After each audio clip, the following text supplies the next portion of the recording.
welcome to the Cups of Consciousness show. I am Aleya, your host. I'm a doctor of Oriental medicine, a sound healer, the author and founder of the 7 Cups of Consciousness. I have produced 9 sound healing albums and have recorded over 2,000 meditations online. I am an energy practitioner and help people shift their consciousness using their energetic fields. And this show is all about using your energetic fields to shift your consciousness, as well as exploring energetic concepts that help you create a more empowered and connected life. This episode is an energetic session that explores concepts, energetic practices, and protocols that are similar to a prayer, which help you transform particular aspects of your life.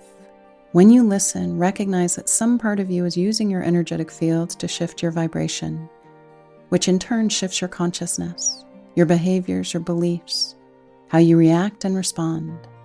You might even go into an altered state, so use caution if you're driving or doing something that requires a focused mind.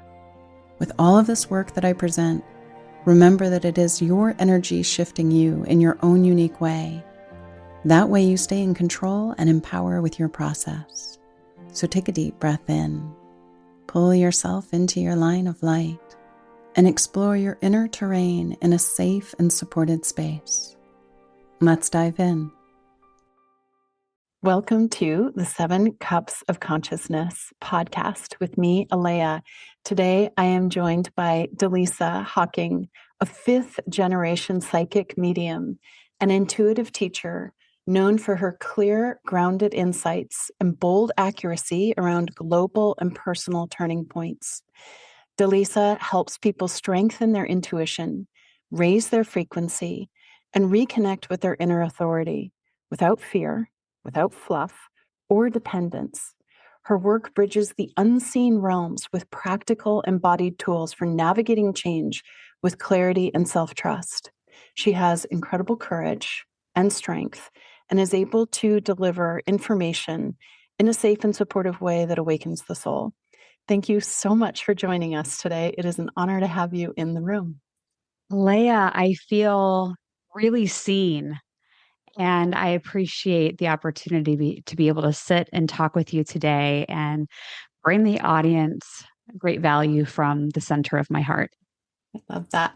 Thank you. Thank you. And before we jumped into the podcast, I asked you, so what are you sensing in the world? And you shared something that was really quite profound. And I would love to have you share that with the audience right out of the get-go.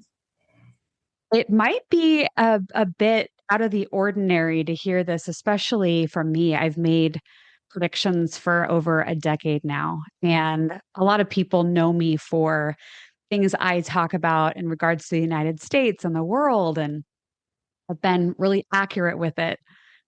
And out of the blue, which, yes, a psychic can be surprised, I was sitting at home a few weeks ago and started getting downloads over a 24 to 48-hour period. And I received messages through clairvoyance, clairaudience, clairsentience. So I'm seeing, hearing, feeling information. And what came through was that we are now in a different phase of where we as humanity are. And we've been in a phase of predictions. At least this is the phase that I've been in with my work and who I have been, working with as clients and students, people leaning into their intuition, their psychic abilities. And Spirit said, now we're in the activation phase. And this is a different phase. It's different than what you've been teaching and what you've been sharing, although there's going to be some overlap. So to break this down a little bit, the activation phase, as it was explained to me, is more about the embodiment of the healing and going within and doing the work with our own emotions, getting curious about what we're feeling, activating our heart from a deep space within ourselves, working on self-trust and self-care, and remembering that everything we want to know or access is inside of ourself, and that I am being moved into that space more. And so less about making predictions about, the spiraling or the chaos that we're seeing in the external world.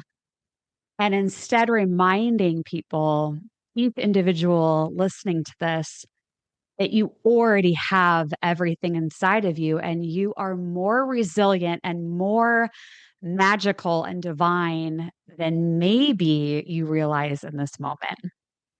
So essentially what you're saying is it's like an invitation to move our awareness out of the head and into that heart center.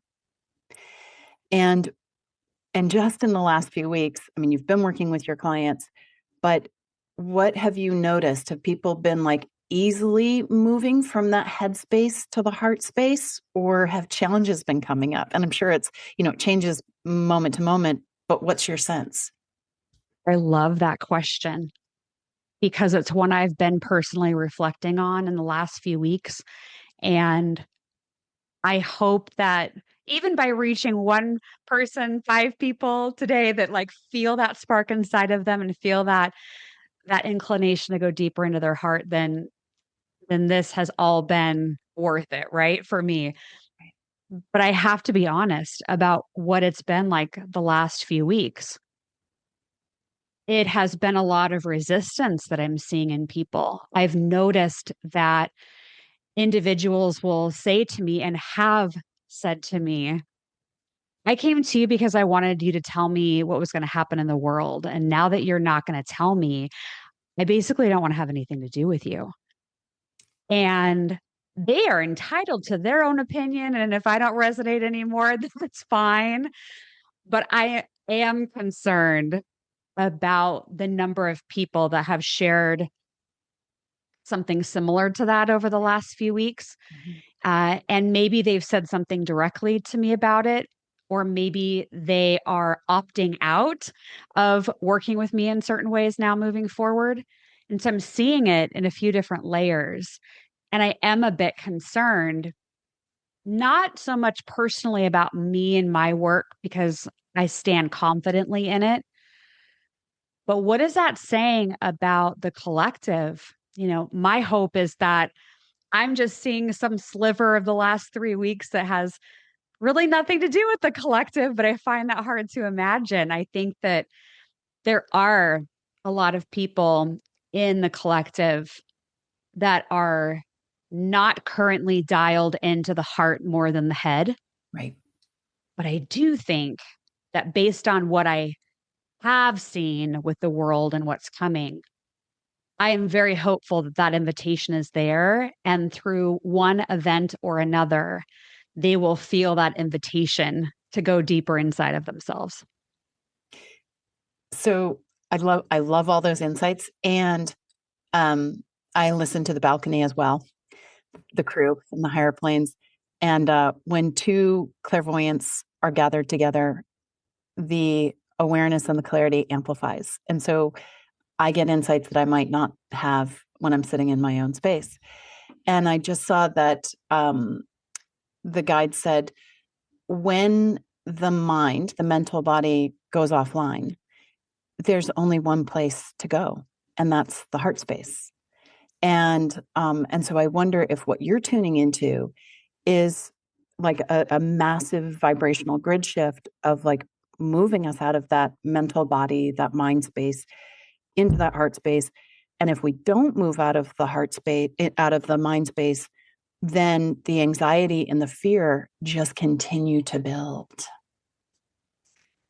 I agree. It feels like it's a crackling, almost like we've pushed the limits of our mind so far, or we've tried to find real peace, real clarity, real flow inside of our minds. And it's like we've gotten as far as we could get almost with that. And we're pushing those boundaries.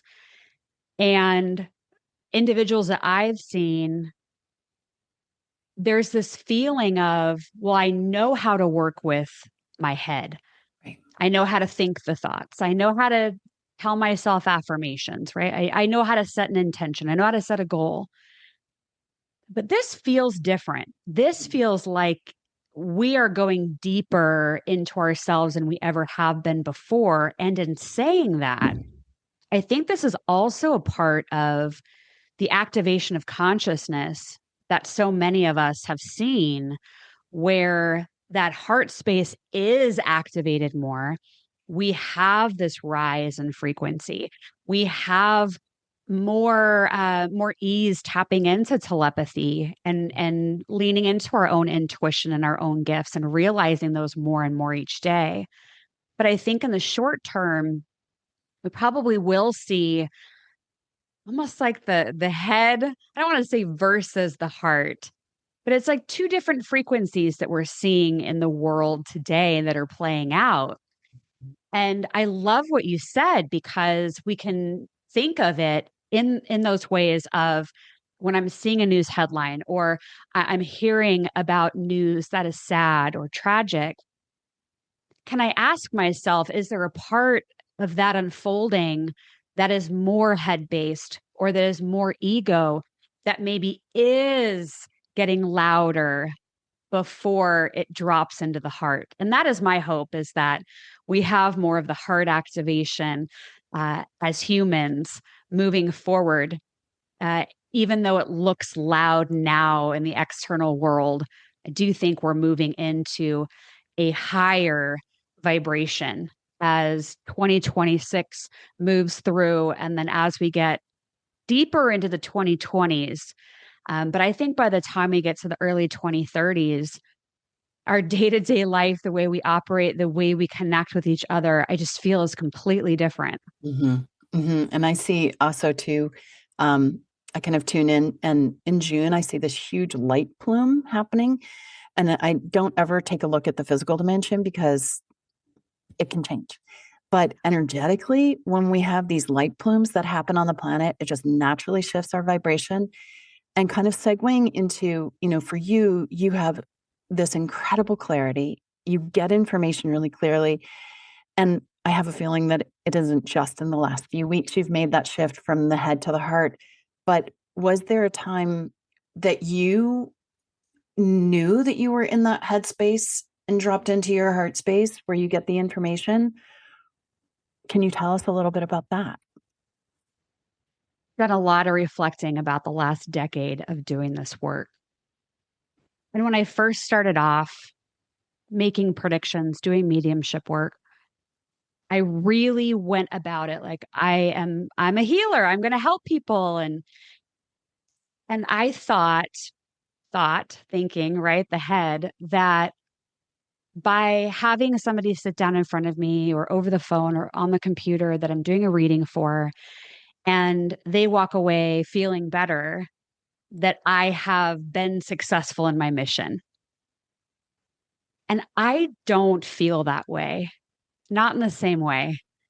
As the 10 years have unfolded and I have gotten more clear about my heart and my intention, for me, I think it's really important to do the deep dives when I am doing one on one work, or when I am teaching a class, because the interaction of, let's use a psychic reading, for example, I think there's actually something that can be disempowering about it. And in retrospect, there were people that would come to me all the time, some once a month, that would almost ask me these same questions each month. But it wasn't until I started getting deeper and deeper into the work, and even teaching guided meditations and working with archangels, it wasn't until I started getting into that more of that heart center that I realized that maybe part of what I was doing was not aligned with what my actual goal was. But that's from the heart, not the head. The head, I've worked with many, many people in the spiritual industry over the years, and there's a real duality with money in the spiritual industry, and some people that are good with money and how to work with money, and some think that spirituality shouldn't charge anything. um, and I think that part of the head and the ego in the business can be about the numbers rather than the impact. Mhm. Or even as a business coach, once tried to get me to understand, and now I get it. It's like charging money for a certain amount of time when really the investment that someone is making is really for what they are doing and their shift and the deeper work. So I think there's many layers in the spiritual industry and this type of work around what is head, what is heart, how do we navigate between the two, especially if you have a business where you are a healer of some kind, which I'm sure many of your audience members are, and trying to navigate between the two. Mhm. And what is a tool that you've used inside yourself that's helped you make that shift? I need time by myself, and I anchor time in the evening. And what that means is every single night, I spend time alone. And that is reading a book of my choosing, one chapter, at least one chapter, and not a book I feel like I need to read in order to talk about it with someone else or because it's the book that everyone's reading. I just choose one out of my piles and piles. I journal and I take either some kind of spiritual class or I do a meditation. And what I've learned about that is those three things really do help to drop me into that heart space. It doesn't take me too long to do all three of those things together. But I also noticed my brain is even more aware that, okay, it's nighttime. We're now in the routine. We're going to go deep within. And that has added to more vibrancy in the dream state Great. because I'm choosing to do it right before I go to sleep. And so there's like twofold. I'm calming my mind, body, and spirit before I go to sleep, but I'm also activating more messages and more information. Not that I'm out in my dream state seeking it, but I think it's helping me to understand myself more. And I think I'm processing more deeply by doing that at night.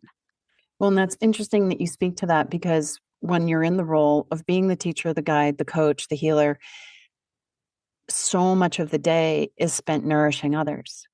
And then to take that reset time and to deeply nourish yourself right before bedtime, it's almost like it sets the stage of, okay, all night long I'm going to be nourishing self.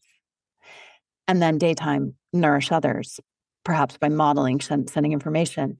And so I love that that's such a great setup to be so deeply nourished at a vibrational, spiritual, and heart space. Really cool. Um, and I'm going off script a little bit. We haven't talked about it. So you just like tell me like, yeah, I get that or no.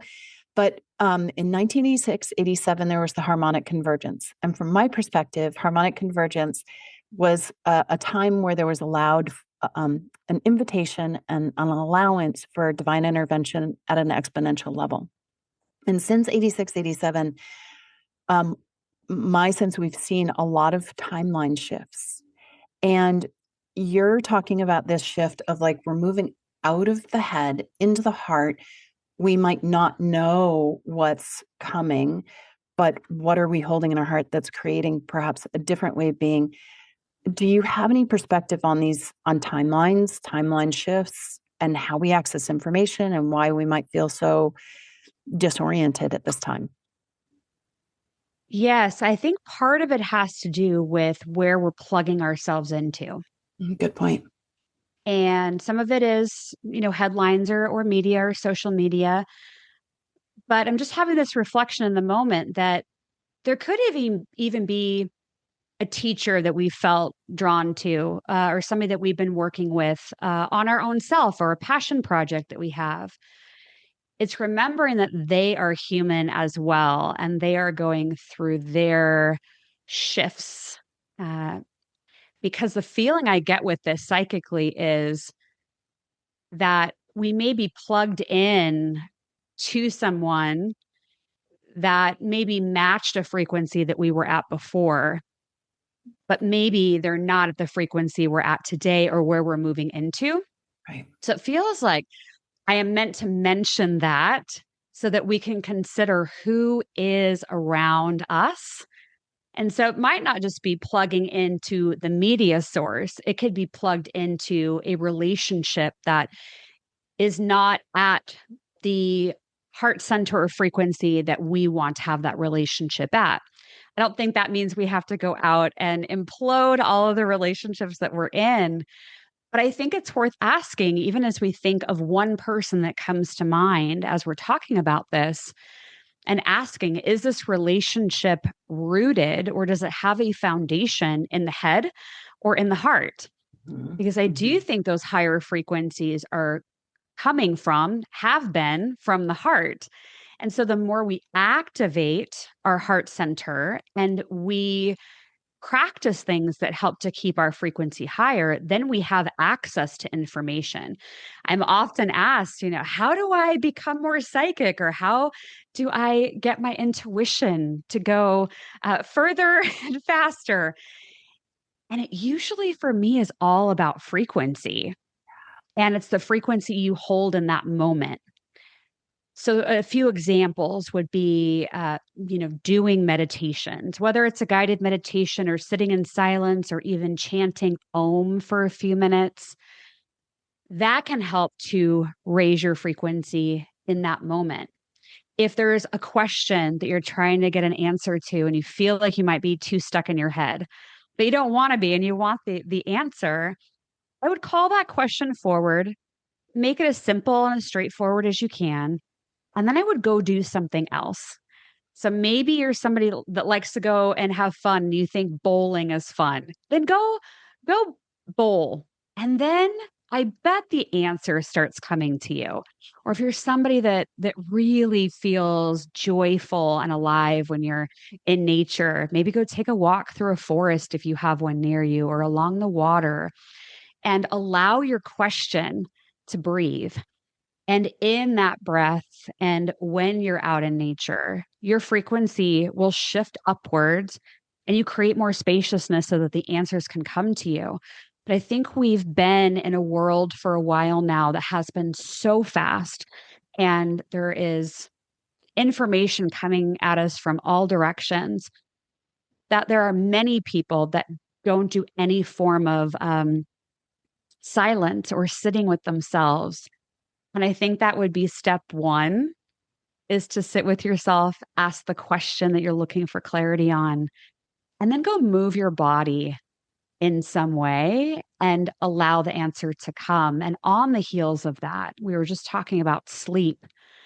One thing that I like to do if I'm really feeling stuck and I don't think the answer is coming, or at least fast enough, I may write down that simple question on a note card or a piece of paper and put it under my pillow and set that intention before I go to sleep that I would like insight into this. And I am open to that insight coming through in my dream state, in the astral plane. And I usually wake up the next morning feeling the answer right away.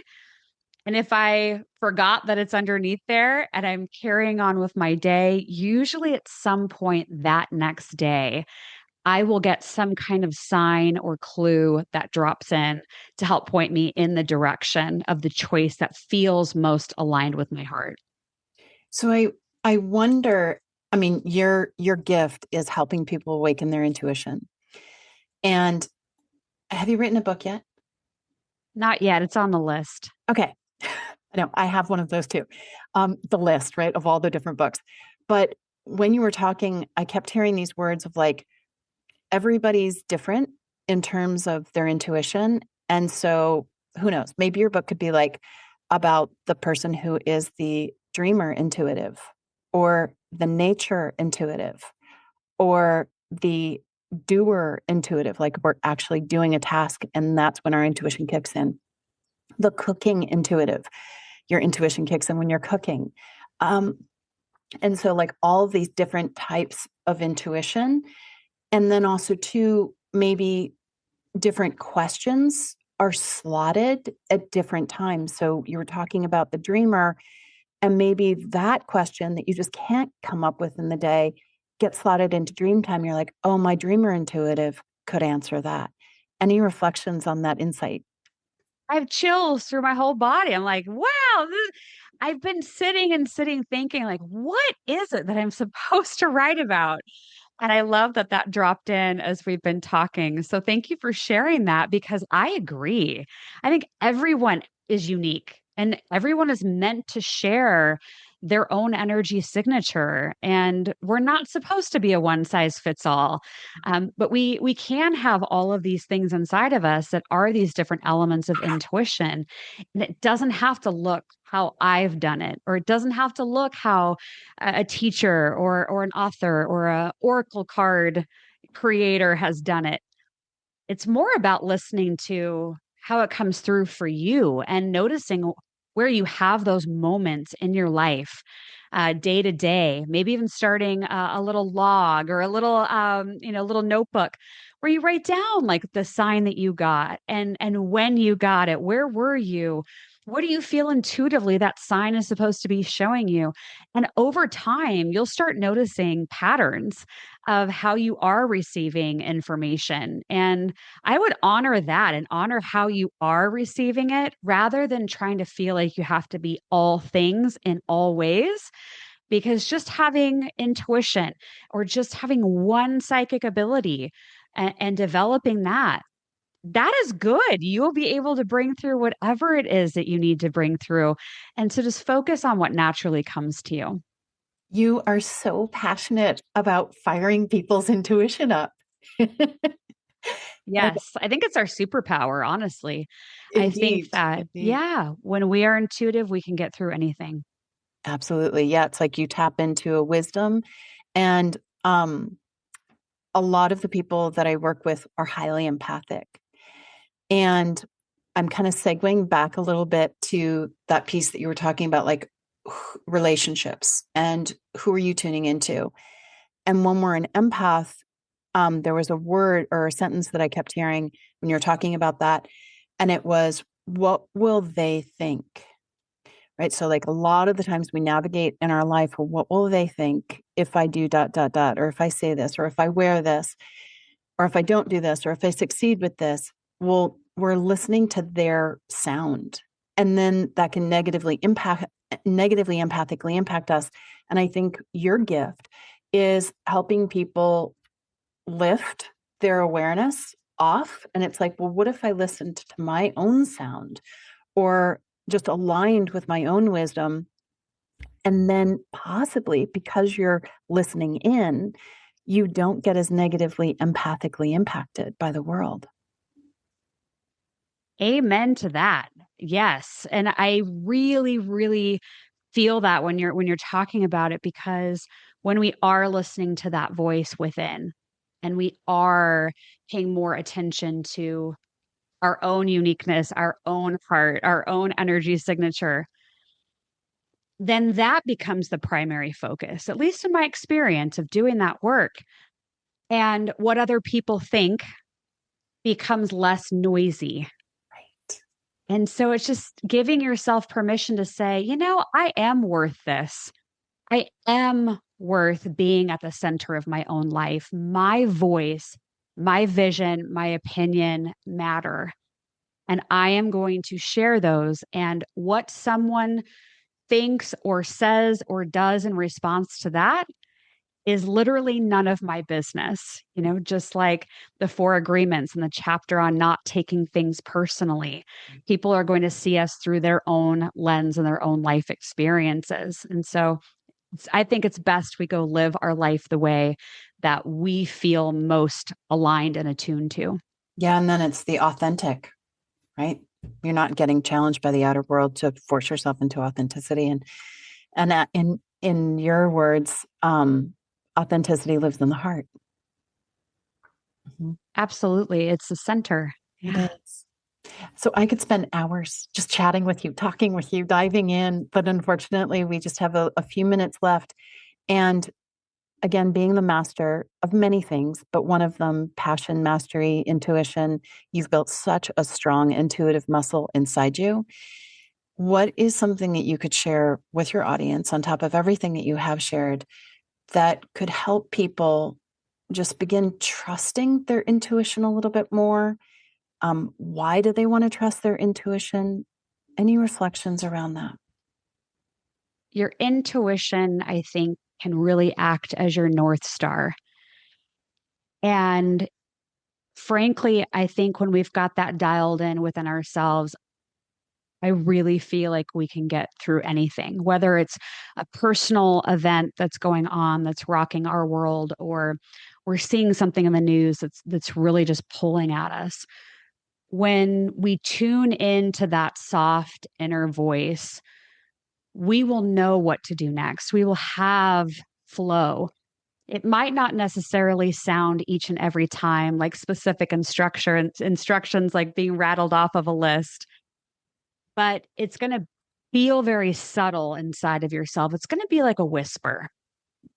But when we listen to that and we trust that, we have this deep remembrance from, source energy of lifetimes that we've had, that light is within us, that divinity is within us, and we will be able to flow with ease through our life. And even when there are days that are really difficult, that intuition, that inner knowing reminds us everything is going to be okay. I am going to get through this no matter what.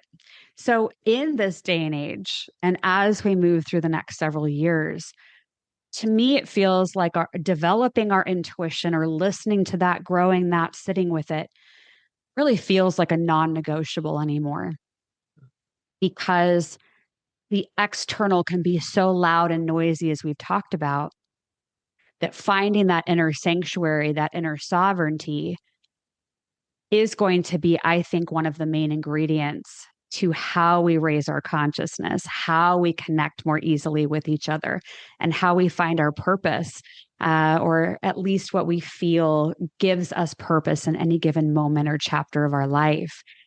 And I think it all leads back to the heart and the intuition that lives there.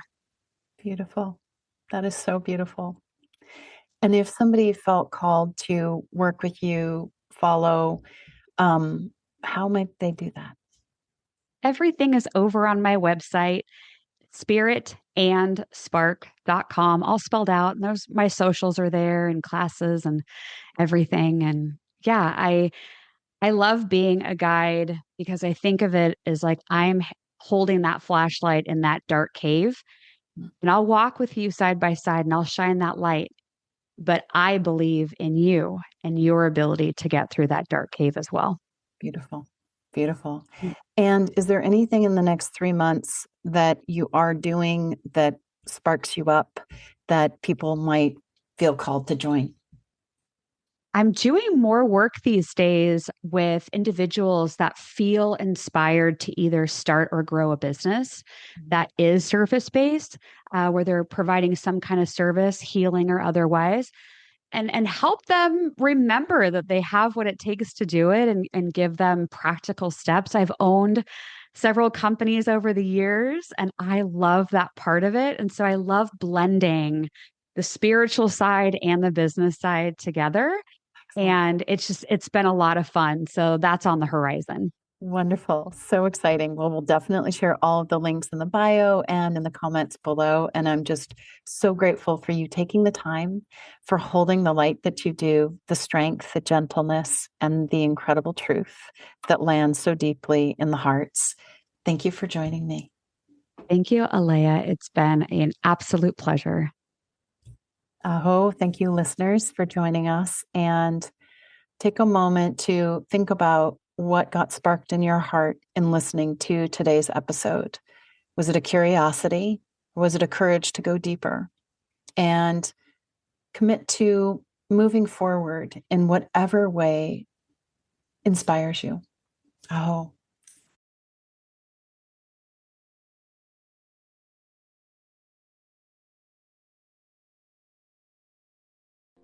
You have been listening to the Cups of Consciousness show with me, Aleya Dow. Receive a free month of the Cups of Consciousness. Go to 7cupsofconsciousness.com. When you get your free month, you will get 5 cups a week for 4 weeks. You'll also receive access to a live tall cup of consciousness session. Feel free to review the show, Thank you so much for listening, and we'll see you next time. Aho.